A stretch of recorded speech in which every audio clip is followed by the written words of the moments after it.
We are recording the interview of Ralph Clary. This interview is being conducted by Wallace Crabb from the Wright State University Veterans Voices Project. This interview is being recorded at Wright State University in the New Media Incubator. It is 10:13 a.m. on November 18th, 2019. Thank you for being here, Ralph. Thank you. Let's start off with where and when were you born? I was born October 3rd, 1950 in Dayton, Ohio at St. Anne's Hospital. All right. Which is now St. Elizabeth Hospital. So you're actually from the Dayton area?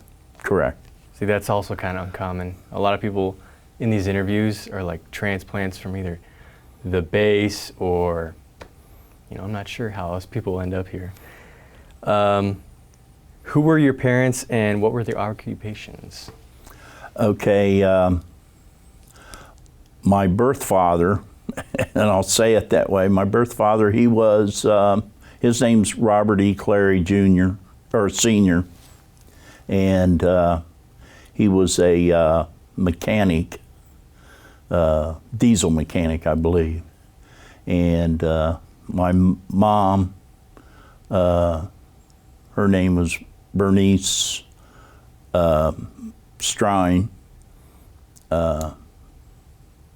and she was a homemaker, and then later in life she worked for Kmart. And my stepdad, who raised me since I was a year and a half old, his name was Dewey Strine, and he was a tile setter. Were either of your parents or your stepfather in the armed forces, or? My stepfather was. He was in the Army during World War II. Do you know what he did? No, I don't. Okay. Did you have any siblings? Yes, I have my brother, Robert E. Clary Jr., and he's a couple years older than I am, and he was in the Army, and he was in Vietnam during that period of time. And then my sister, she's a stepsister, or half-sister, and Karen Keebler's her name, and she was not in the service. All right, so you wanted to talk more about your life. So what were you doing before you joined the Navy? Did you move around a lot, or? Well, yeah, life for me started out in a place called Harshman Homes, which you may know, it was on the same property as Yorktown Apartments, which is off of Harshman Road, which is right across the street from Area B. And I lived there, up until about my 6th grade. I got through the 6th grade, and then we had to move because they were going to tear those down. Now, mind you, through life, there at Harshman Homes, we constantly had a barrage of B-52s flying over the top of the house, and they would so loud they'd shake the windows and everything. You couldn't talk. You had to wait till it passed over before you could resume talking or listening to the TV and whatnot. And another thing that I recall was I watched a helicopter crash onto the field there of Area B, and that's something that always stuck in my mind. And you would think a guy living that close to an Air Force base and being subjected to that kind of life and whatnot, he would go into the Air Force, but for whatever reason I joined the Navy. But then we moved away and went to where I kind of grew up, I should say. We went to in right into Dayton, downtown, kind of. And I lived there until I actually went into the Navy. So you went to high school in Dayton. You've been in Dayton pretty much your whole life? Right, yeah. I went to a couple different grade schools, and I went to Wright High School for 1 year, and then I graduated, went to Patterson Co-op, which is downtown Dayton. It was like a trade school, and so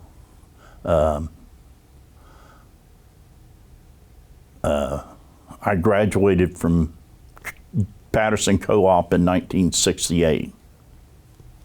And that was high school? Yes. What did you do in high school? Did you have any extracurricular activities? Were you in the ROTC? Did you play any sports? No, the school was designed, of course I had paper routes when I was younger, and then when I got to Patterson Co-op, it was a regular sophomore year, and then your junior year, they set you up with job interviews to get a job, and then you worked 2 weeks and went to school 2 weeks, and you went all year long. So I didn't, some people did sports programs, and there was no ROTC or anything like that available there. But I just mainly worked. I was just out to make money. Okay, so it was a trade school. What was the trade you were training for? I was taking electrical. Okay. Yeah, which eventually became my life career. So did you join the Navy right after high school, or? No, actually, I worked downtown Dayton at Wright's department store, making signs. And while I was there, I got a notice I had already been down to Cincinnati for my physicals and everything for the draft. Then I got paperwork notifying, and I'm not absolutely sure, but I believe it was my draft notice, because my brother had already been drafted, and he was married and had a baby. And so I got that draft notice, and I thought, well, I think I'll dodge the draft and join the Navy, and that's what I did. So is that one of your big reasons for choosing the Navy? Yeah, well. You knew it would keep you out of Correct. My dad, he had a couple brothers that were in the Navy during World War II, and he told me, he says, you don't want to be in the Army. He says, you want to join the Navy, and that way you know you got 3 squares and a place to flop. So I went with that, not knowing, because I didn't really know anybody that was in the service other than my brother. And he got whisked away so quickly, and I never really got an opportunity to talk to him about it. So I just went with what my dad said, and I joined the Navy. So before that, was being in the military ever on your mind, or was it just the thing you thought you were going to be drafted, so you thought you'd get ahead of it? No, I just, I really didn't think about any of that stuff. My main thing was having a good time while I was young, and chasing girls, and smoking cigarettes and drinking beer, and I was just kind of a party guy. And then all of a sudden the letter came, and figured, well, I better do something, and that was that. So you didn't have to go to college because you were in the trade school. You already had a job. So you're going in the Navy single, or did you have a girlfriend? No, I was single. And then I got through boot camp and came home and funned around with a couple of my buddies. Well, I got hooked up with this girl, and we started corresponding after I went back to San Diego. I was in San Diego for A school. That's where I went to boot camp. And went to A school and corresponded with her. And after the A school, I took, the electrician mates, they all got, they got 1 week's training of motion picture operator school. It was the onboard ship that was the electrician's mates that showed the movies for the crew. So we had to learn how to operate a 16 millimeter projector. And that was in July of 1970.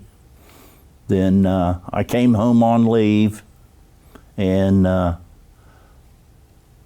got together with my girlfriend, if you will, and we maintained corresponding.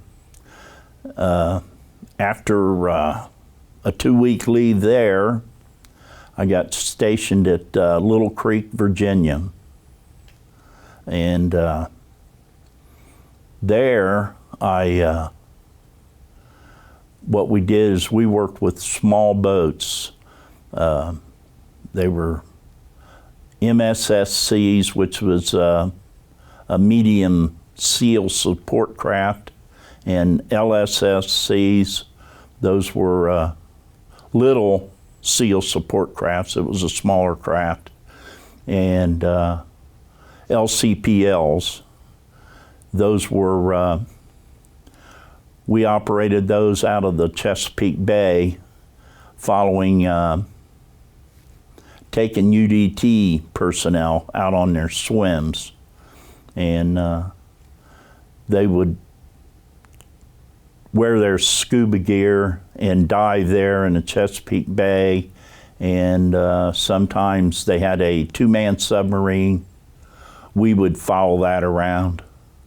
And then there were some times where they would go out and practice putting bombs on ships in the middle of the night. There'd be some ships, of course this was just training, and they were well aware, the crew on the ships were well aware, but it was just for the UDT and SEAL guys to practice their maneuvers and whatnot, and swimming at night and whatnot. But we supported them guys for that, and I did that for, let's say I went there about September of 70 to about February or something like that of 71, or no, that was 70. Anyway, after I got done with that duty station, I got sent to Bainbridge, Maryland for a nuclear power school. And that school, it lasted for 6 months. It was kind of like they equated it to taking 2 years of college crammed into 6 months. There was different nuclear courses you had to take and whatnot. Well, I got, did the 6 months, and they had a final exam. You had to have a 2.50 for passing. I had a 2.49 on my final exam, and so that made me go before a review board, and I had to go before a board of officers, and they asked you questions. Most of the questions they asked me were on chemistry. And I thought, oh man, this is no problem, because I did well in the chemistry, and their questions they asked, I answered them, felt really good. And so after that interview, they had several of us that were on the cusp of not going on into the nuclear power field, and they had called names out, said, you go out into the hallway if your name's called. And my name was called, and when we went out, they said, you're getting orders to Philadelphia, you've been dropped from the program. So after that, I got stationed in Philadelphia for 3 weeks, waiting on orders.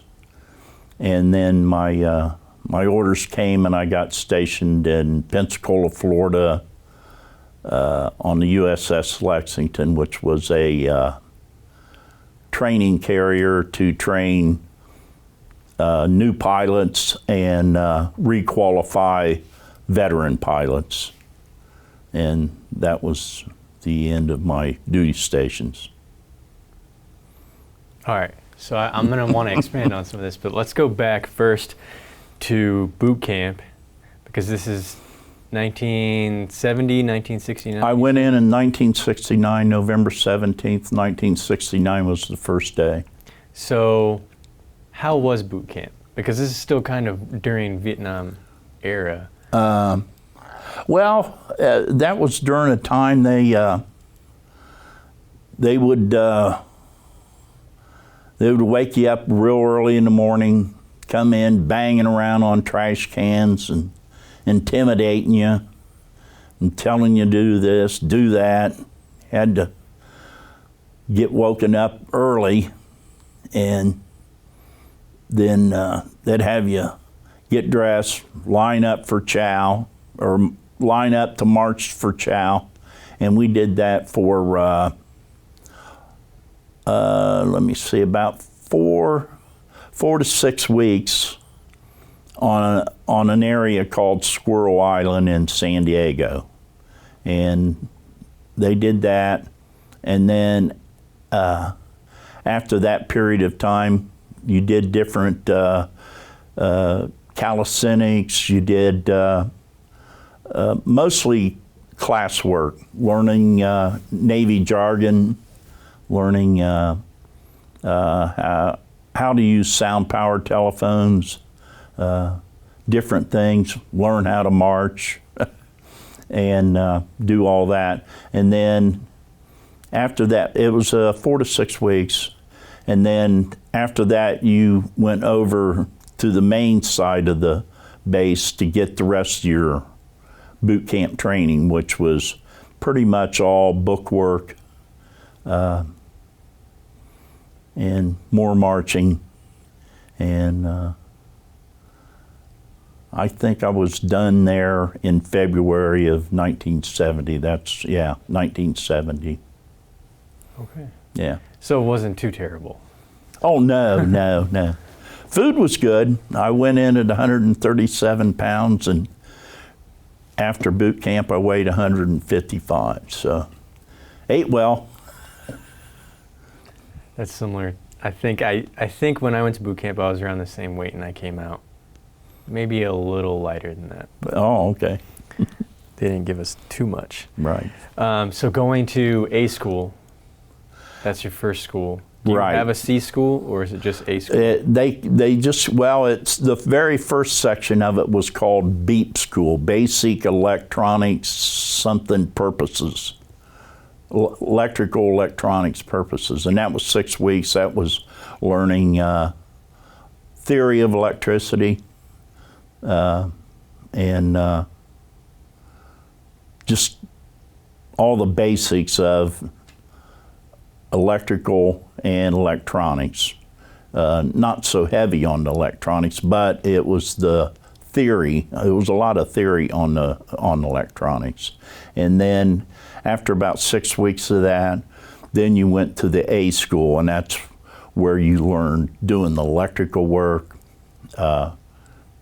doing electrical work on onboard ship, all the hardware, learning how to, because it is different than what you use onshore.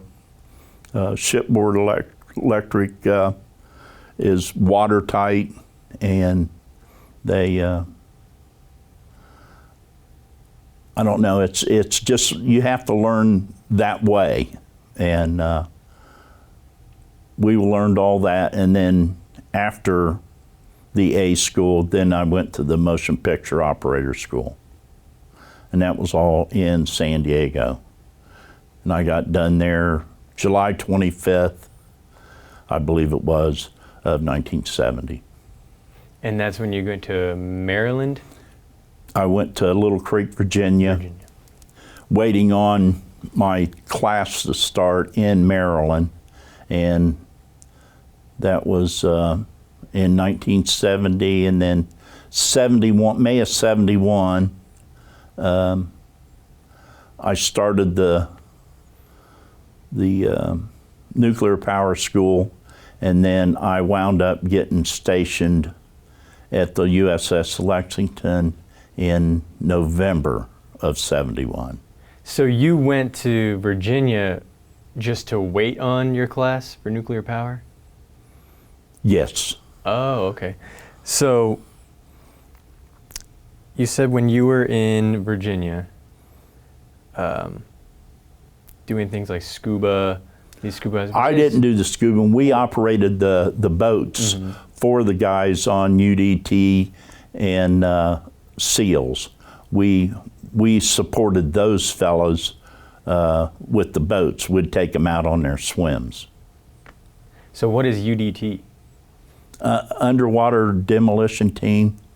They're the guys that do the swimming and blow things up in the underwater, I guess. They go through quite a rigorous training program, and then same way with the SEALs. I think it's even more rigorous training than the UDT guys. So you guys weren't doing electrical work when you were there. You were just taking them out and pretty much helping them with their Correct. training. Operating, yeah, I really didn't do much in the realms of electricity then. I was just helping operate the crafts. We did what they call engineman work. The electricians, they checked the oil and maintained the diesel generators on the diesel boats, and we never really had to work on maintain the MSSCs and LSSCs. They had 427 engines in those. Those were like essentially a regular car engine. But we did take care of doing the oil and everything in the diesel boats. All right, so then you go to nuclear power school. Was that something you wanted to do, or was that just what? Yes, I wanted that. Actually, I signed up originally for 6 years. I joined the Navy for 6. I signed the papers right from the get-go. And that is what I wanted to get. And I wanted to be on the submarines. But as I just couldn't cut it, I guess I wasn't smart enough. And how did you feel getting dropped from the program? I was a little bitter about it. I thought for sure that since I was so close on that final exam, and I passed all my subjects, but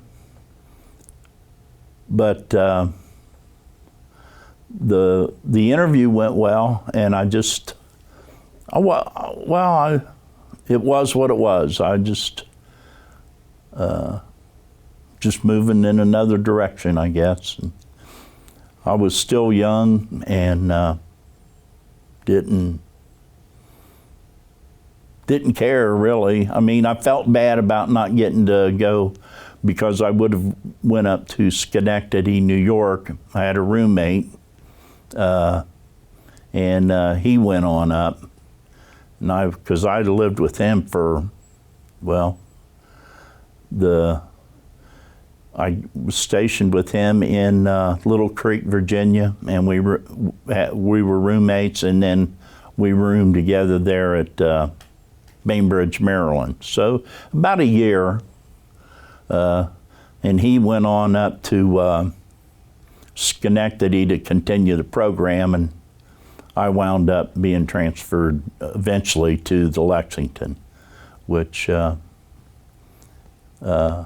tried a couple avenues, tried to get in touch with him, but nothing ever panned out, and we just lost touch. Mm-hmm. But while I was there in Florida, it seemed like things were maybe going to be kind of settled and whatnot.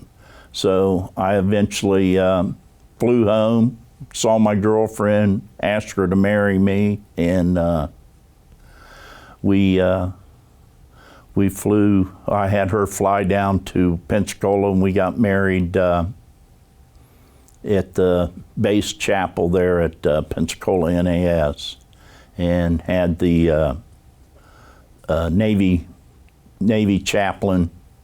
He was a priest, and he married us into the Catholic Church. Did she stay with you after that? Yes, as a matter of fact, she did. Our operating procedure there on the Lexington was that we would get underway on a Monday morning, operate out of the Pensacola, Florida area, and planes would fly out and land on the carrier. Then they would do that all week. Then we'd come back in, generally on a Thursday, and do a little upkeep on the ship, take care of our spaces, electrical spaces, and any motors that needed to be taken care of and whatnot. And we'd do all that. Then Monday morning we'd get underway and we'd go steam to Corpus Christi, Texas. That would take a day, and then Tuesday morning they'd start flying because they had pilots over there at Corpus, and they'd fly and do their, they called them traps, which was a landing and a cat shot. And they'd do their traps, and then on Wednesday evening, we'd start steaming back towards Pensacola. And it would take till Friday morning to get into Pensacola. We'd come in for the weekend again. Then we'd operate. Monday morning, we'd go back out, operate outside of Pensacola, Florida. And they'd utilize their pilots that were new. They'd do their training, and then sometimes we'd have pilots that had to requalify of landing on board a carrier. And then we'd come in on Friday, that third week, if you will, and then we'd stay in for 2 weeks and do all our upkeep. And then after that 2 weeks, we'd get underway on Monday and restart the cycle. So this was a constant rotation the whole time you were there? Constant rotation the whole time. So you were like a ship, you were an electrician for the ship, right? On board the ship, yeah. We stood generator watches, and there was other watches that were required after steering and whatnot. But it was mainly doing generator watches and working on board the ship, taking care of the lighting, the motors, the vents. Quite a bit of work, actually, and it was really an old ship. It was, I'm not really sure. I think it was put together in the 40s or something like that. I don't remember. But I do know it was very old. It was called had the nickname of the Gray Ghost. It was apparently, the one I was on took the place of another ship that was called the Lexington, and so it got the nickname the Gray Ghost, because I guess during the war, it's, oh, the Lexington's back and whatnot, and that was during World War II, I believe, and but that was the one that I was stationed on, the 2nd Lexington. I mean, that's a pretty important job, I feel like. I mean, without a doubt, yeah. You can't go dead in the water. If you go dead in the water, then the planes can't land, because you have to have the ship has to be moving so they can land. So, yeah, it's all integral with everybody, you know. Mm-hmm. The engineering spaces have to operate to complete the mission, if you will. So it was a training. It was a ship used for training, and I assume you were in like a training unit. But did you guys ever have to go out past Pensacola or outside of your normal routine? Did you guys ever have to go out beyond that? No, not really. Other than now we would go into the yards, and that's we would. I think I went into the yards twice at Mobile, where they would have some major work done. You'd go in for maybe a month or two or something like that, and then they'll release you. And we did go to Boston one year. That's right before my son was born. We went up to from Pensacola. I think we left like the day after Christmas or something. And my wife had gone back home to Dayton. And we steamed up to Boston, went into dry dock, and we were up there for maybe 2 or 3 months, something like that. And we were out at sea on New Year's Eve, and we got up there, and they went through all the work. Primarily, most of the work was primarily done by the yard personnel, but the sailors still had their duties to do. And then we got underway to leave, and it was a foggy morning, and when we left Boston Harbor, we wound up running aground. And we sat on the rocks in Boston Harbor, I think, for 3 days before the rocks. We were on the rocks, but had to wait for the tides to be just right before they could tug us, because an aircraft carrier landed on rocks takes quite a bit to get off. So they had tugs pull us off, but the tide has to be right, I guess. And so we had to go back into dry dock for, I don't know, I think a month, take care of a few things that got fouled up from that, and then we left there and went down to Guantanamo Bay for what they call a shakedown cruise. And I think the primary purpose of that was during that period of time that we were in the dry dock and up there, we had a changeover of personnel. So you needed to have the personnel up to snuff on things like general quarters, watch standing, and so we got graded on that. We would go out and do maneuvers, and they would have personnel grading you, watching you take care of your general quarters stations and things of that nature. And but we did that in Cuba for about a week or two, and then we went back to Florida and continued on the mission. So during a time like the ship running aground, or I guess being out for that week, you guys were staying on the ship, and what would you guys do? What was a normal day like just on a ship? Well, you get up in the morning and go to your muster station, like showing up for work, so to speak. and you'd show up for your muster station and make sure they'd do a roll call and whatnot, make sure everybody's there. And then we'd go throughout the day, and as far as electricians, would work on electrical panels, lighting, things of that nature. Because for such a size of a carrier that it is, a lot of stuff can go wrong, and does. Some stuff goes wrong, and it just takes a lot of time to maintain that, go on fixing this, fixing that, and then at nighttime we went on Liberty. So what was Liberty like on the ship, or? No, we'd go over into town.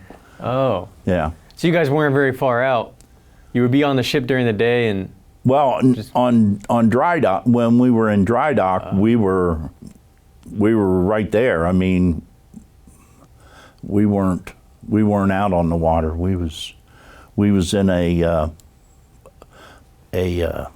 slip, if you will, and the ship was on blocks. There was no water there when we was up there for dry dock. And then during regular times, you'd tie up to a pier and you'd go on Liberty that way. No, you didn't go on Liberty when you was out at sea. No, you were stuck there. So on your free time, if you were out at sea, no Liberty? Well, we had movies.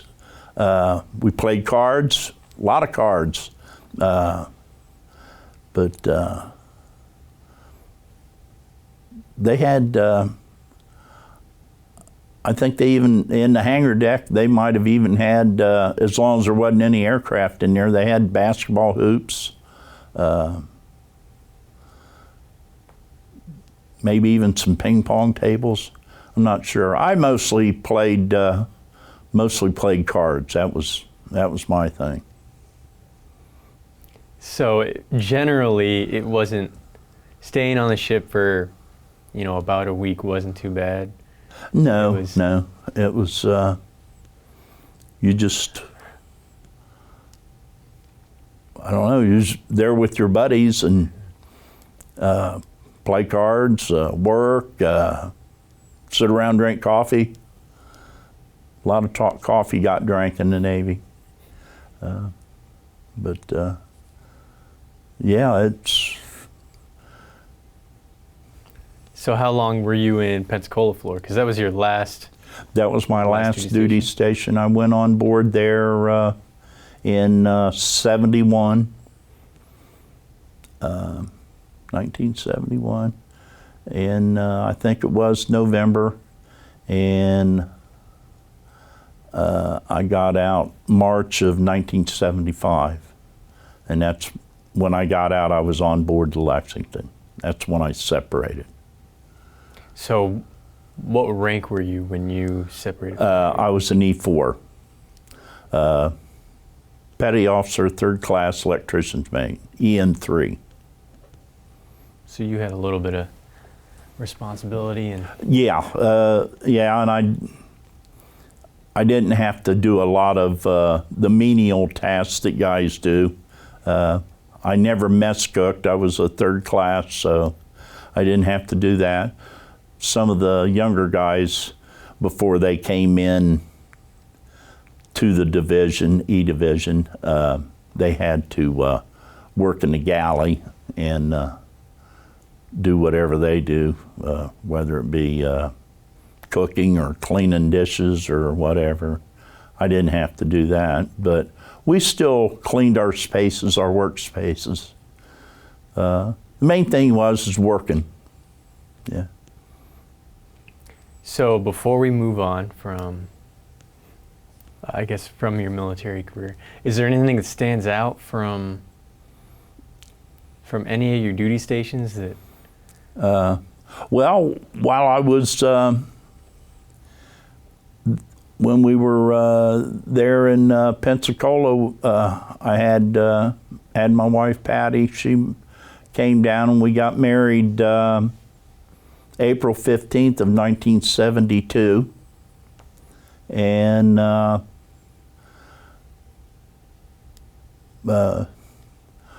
while we were in, we had our oldest boy. He was born February of 1973, February 12th, and he was my wife's buddy while I was out at sea, and then I'd come home, and then the three of us were together. We had an apartment there in Pensacola, and that was probably our big highlight of having him. And then because, well, she went home, since I was up and going up to Boston, she went home and she had him back here in Dayton. And then after I got back, I came home and got her, and we went back. So it slipped my mind a couple times, but I was in Pensacola for a little while, probably about 6 months. I don't know when the Blue Angels started, but I know that's like one of their little like home bases. Were they a thing when you were there, or? Yeah, I can recall one time while I was stationed there, that is their home base, just like the Nellis Air Force Base is home of the Thunderbirds. Pensacola, Florida is the home of the Blue Angels. And while I was stationed there, they had an air show one time that I was able to attend, and that was the first time I ever saw a Harrier, and that's the jet that would fly in real fast and then just stop and hover, and I was really amazed at that. I believe that was a Marine Corps aircraft, and but yeah, the Blue Angels, they operated for that air show, and then I've seen them a couple other times down there as well. It's always pretty cool to see, I think. Yeah. So you get out of the Navy in 1975. This is after Vietnam has pretty much slowed down. Well, while I was there, stationed in Pensacola, I can recall that that's when the POWs came home, and I can't remember the exact date. But by that time I got out, yeah, the war had gotten over, I believe, pretty sure. But I do remember when the POWs got to come home. We watched that on television. I was home, and there in Pensacola, and yeah, by that time I'm pretty sure the Vietnam War had ended. And yeah, it was over. So did you guys stay in Pensacola for a little while, or did you come straight back? No, actually, her parents had come down, and they were in Florida, and they were on their way home from down in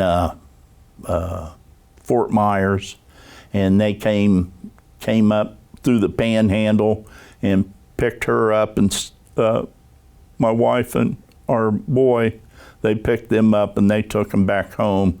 And then I think about a month later is when I finally got my separation date, and then I came home, drove home, and that was the end of it. How was transitioning out of the Navy back home? I mean, you're coming back home you have a family and stuff. Right. Was the transition hard to do? No.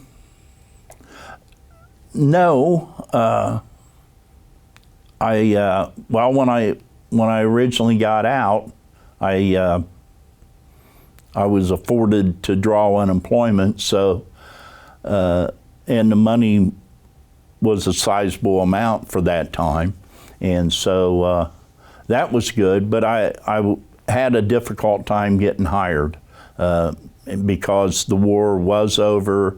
Plenty of people were, I guess, coming home, and the jobs just weren't there. And maybe it was just the economy. I'm not certain of that, but the jobs just weren't there. And I eventually, I think it was after about 6 months after I had gotten out of the Navy, I landed a job through the unemployment office at the Hooven and Allison Rope Company, and that was in Xenia, Ohio. And I worked there for about a year, and then an opportunity seemed to materialize, and I got a job at Wright-Patterson Air Force Base in a civil engineering electric shop. And after that, things were pretty smooth because it was almost like being in the military again. I worked with the Air Force GIs, and we had those up until about 2000, the year 2000, and then those fellows, they got reassigned, and I stayed on as a civilian until 2011. But yeah, as far as getting a job there at Wright-Pat, it was just about like being in the service again, but I didn't have to worry about a haircut. So I assume you enjoyed that. You stayed there for quite a while. Oh yeah, absolutely. It was good work and good people to work with and work for, and really enjoyed working there, yes. So I know you said your one friend from Virginia that was your roommate. Yes. You could never get in contact with him, but did you make any other friends that you still? Yes. We have a group of electricians that from the Lexington that still get together every couple, 3 years, and we stay in contact through the computer to pick a site to go to. And I think 3 or 4 years ago, we met up in Corpus Christi, Texas, to go to the USS Lexington because it's there memorialized in Corpus Christi, the ship we were on. But yeah, we get together every couple, 3 years, whatever, somebody picks out a site and we go to that. I'm glad to hear that. That's yeah. really cool. Yeah. It's nice to stay in touch. Yeah. So you were back home. Did you, I don't know how I wanted to ask this question.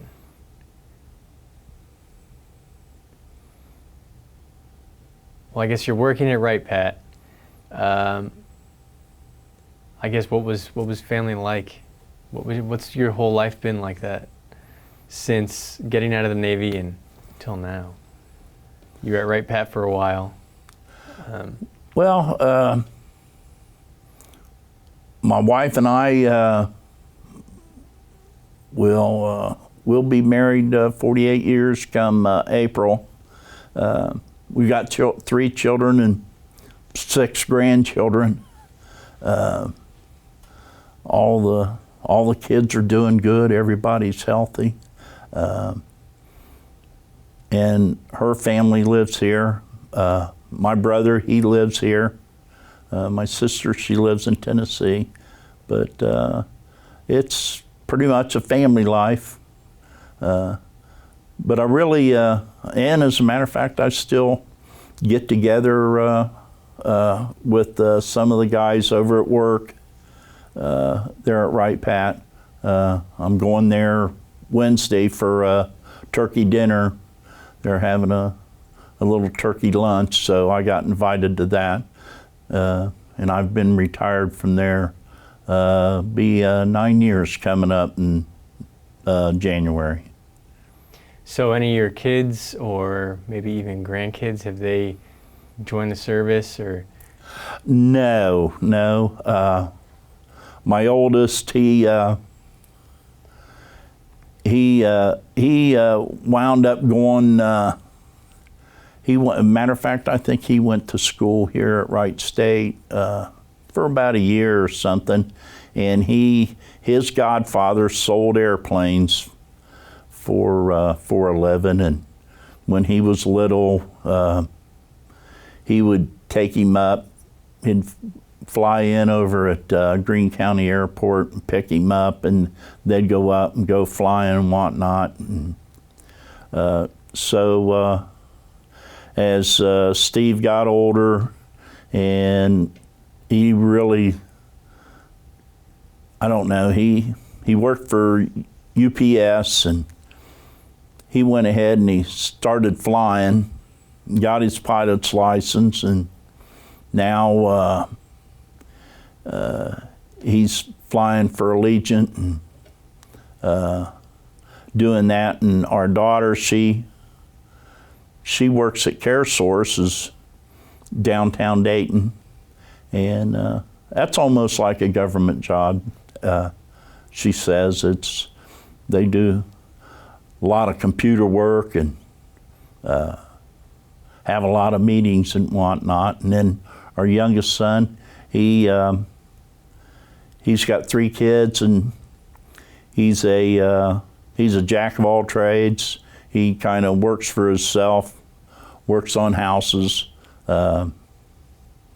drives Uber.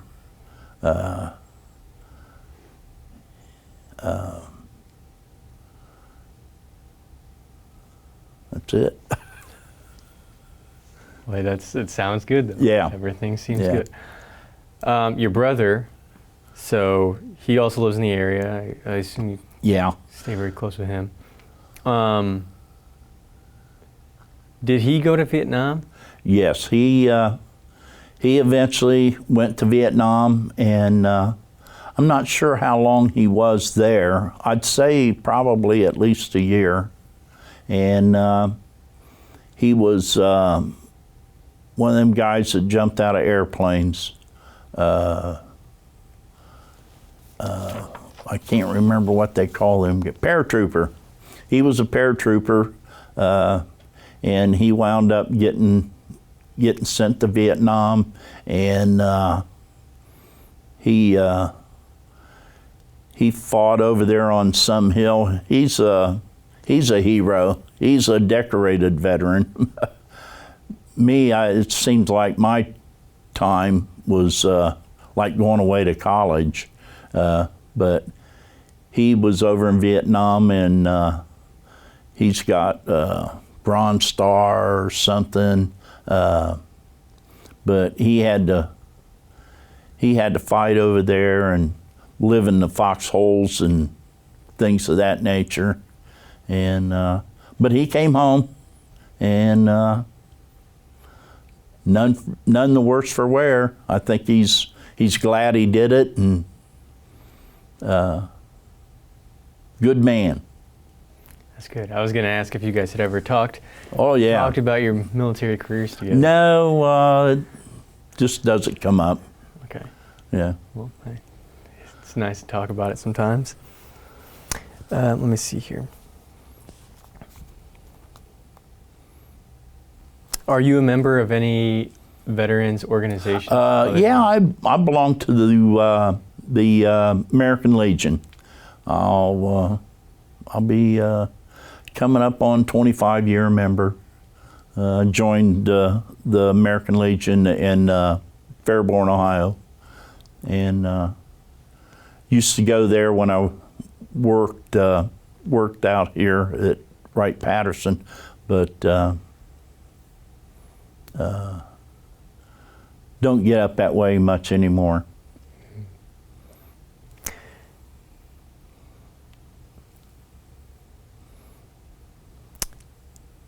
Well, I guess I'm going to go away from these questions for a little bit.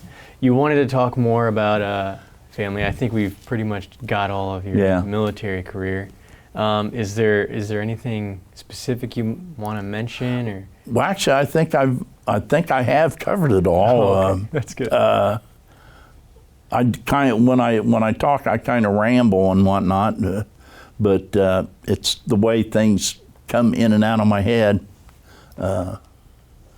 But yeah, I think I've kind of covered it all. Okay, good. Yeah. I just wanted to make sure that I didn't want to just talk about stuff like this and then you not want to get out. Right, yeah. No, I think I pretty much covered it.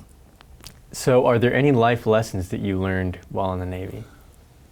Oh, my. No, it just, once again, it was almost like, being for the 5 years, 3 months, and 28 days that I was in, it was almost like I had gone away to school, to college or something. But I really enjoyed being in, and I'm glad I did it. And every now and then, I guess, a guy says, well, maybe I should have went overseas and did that, but the path I wound up, I'm happy with, and it's good.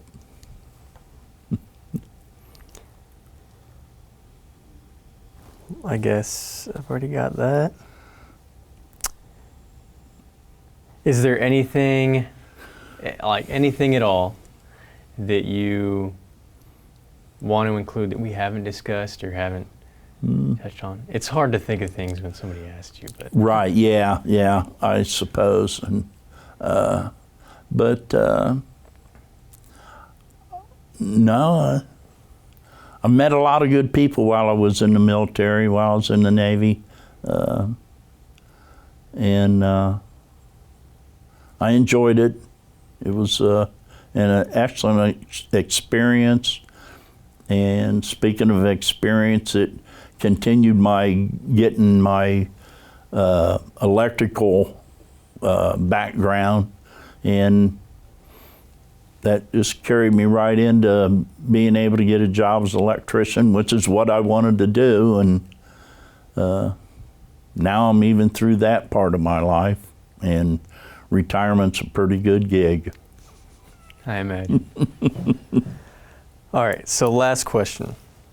What message would you like to leave for future generations who will view or hear this interview?